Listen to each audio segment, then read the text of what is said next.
The Chicago Bears enter this week with a complicated mix of relief and concern as the final injury reports roll in.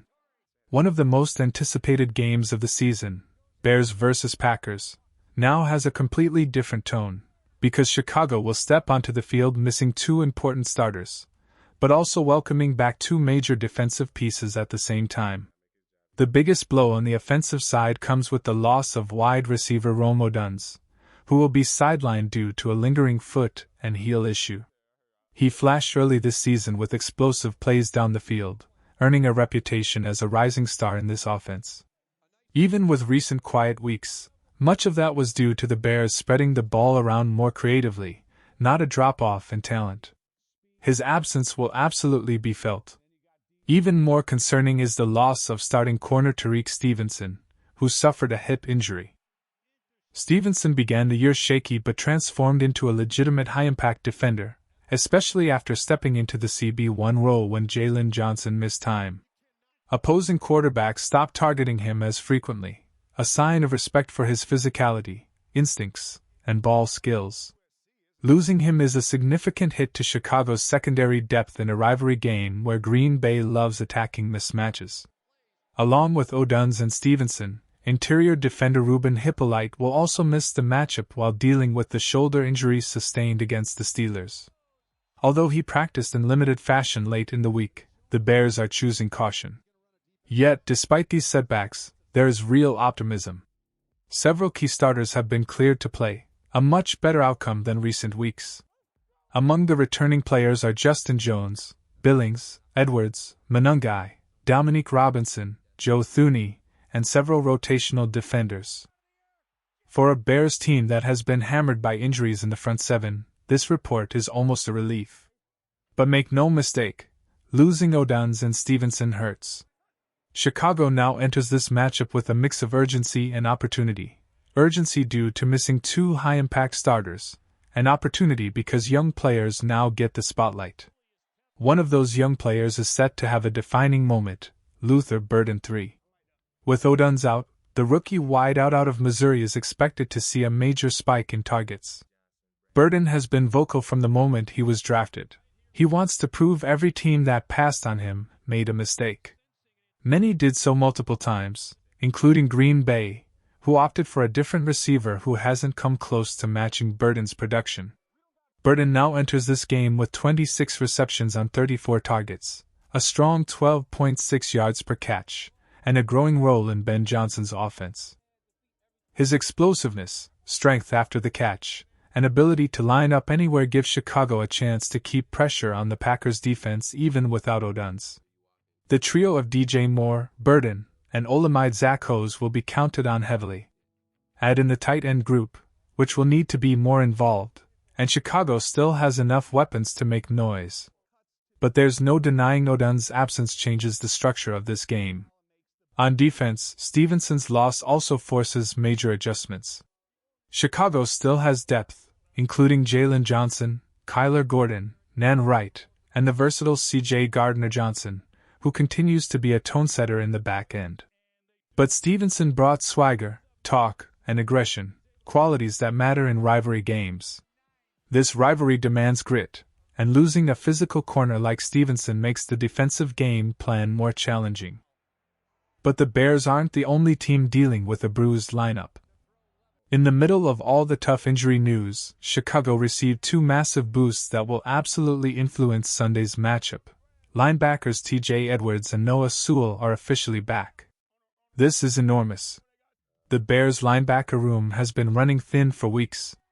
Tremaine Edmonds is on IR, Ruben Hippolyte is out, and the team has been relying heavily on depth pieces like DeMarco Jackson and Amen Agbogbemiga, both of whom have put in admirable work.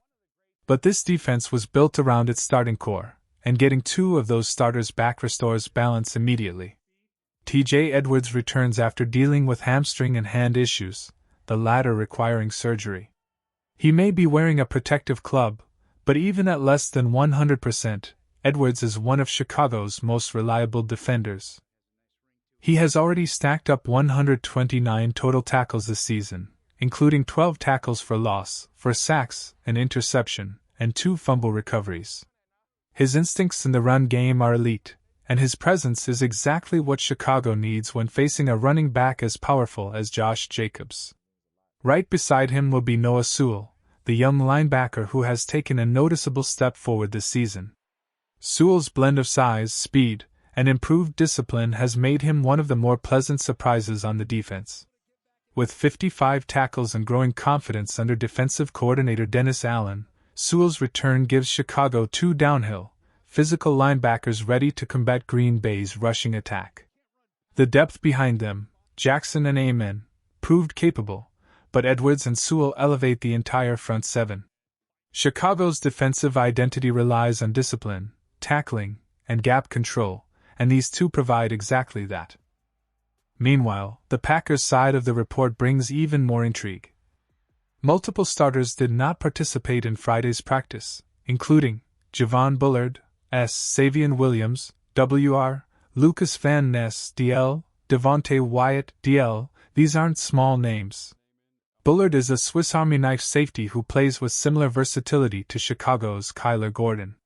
His absence would significantly weaken Green Bay's edge support against the run, an area where Chicago has been red-hot, ranking top 2 in the league in rushing over the last 5 weeks. Van Ness is one of their most physically disruptive defensive linemen, a strong run defender and a capable pass rusher. Wyatt, meanwhile, suffered a major injury on Thanksgiving and is trending the wrong direction. If both defensive linemen are out or limited, Chicago's offensive line and run game should have a clear advantage. Even if they suit up, they will be far from full strength. If you're enjoying this breakdown and want more in-depth Bears updates, analysis, and game week coverage, make sure to hit the subscribe button.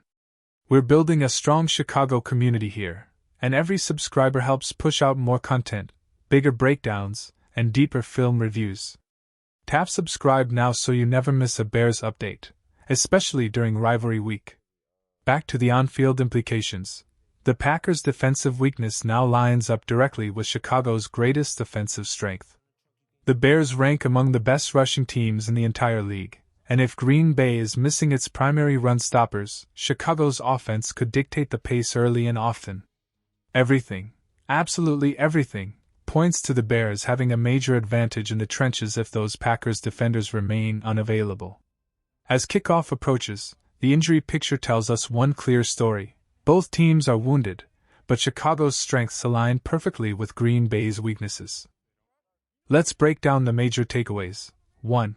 Chicago's offense loses a star, but gains opportunity. Rome Odunze being out removes a high-ceiling playmaker, but it also gives Luther Burden a national stage spotlight. Burden's fire, confidence, and big play ability could become the spark that flips this matchup. Meanwhile, DJ Moore becomes the unquestioned focal point, and tight ends will likely carry more responsibility in the passing attack. 2. The defense reshuffles, but reinforcements return. Tyrique Stevenson's absence hurts, no sugarcoating it. But Edwards and Sewell's return is arguably more impactful because it stabilizes the entire core of the defense. Chicago has built its success on stopping the run first, and both linebackers excel in that area. 3. The Packers' defense is in trouble. If the reported injuries hold, missing Bullard reduces their versatility, missing Van Ness and Wyatt weakens their run defense, missing Williams reduces their offensive rotation. This means Chicago can run the ball early, control time of possession, limit Green Bay's offensive snaps, simplify the game for Caleb Williams, keep the Packers crowd out of rhythm. 4. Chicago's depth continues to prove championship-level resilience. Jalen Johnson and Kyler Gordon hold down the cornerback room. C.J. Gardner-Johnson brings fire and energy. Backup linebackers stepped up when needed. This is what good teams do, weather the injuries, adapt, and maintain identity. 5. The rivalry stakes couldn't be higher. Chicago sits among the NFC's top teams, and Green Bay would love nothing more than to derail momentum. With both teams battered, execution becomes everything. The Bears have the better run game, the deeper roster, the stronger front seven, and the more favorable injury outlook. But division games are never predictable. If Chicago capitalizes on the trenches, utilizes Burden creatively, and leans on Edwards/Sewell defensively, they can walk into this matchup confident.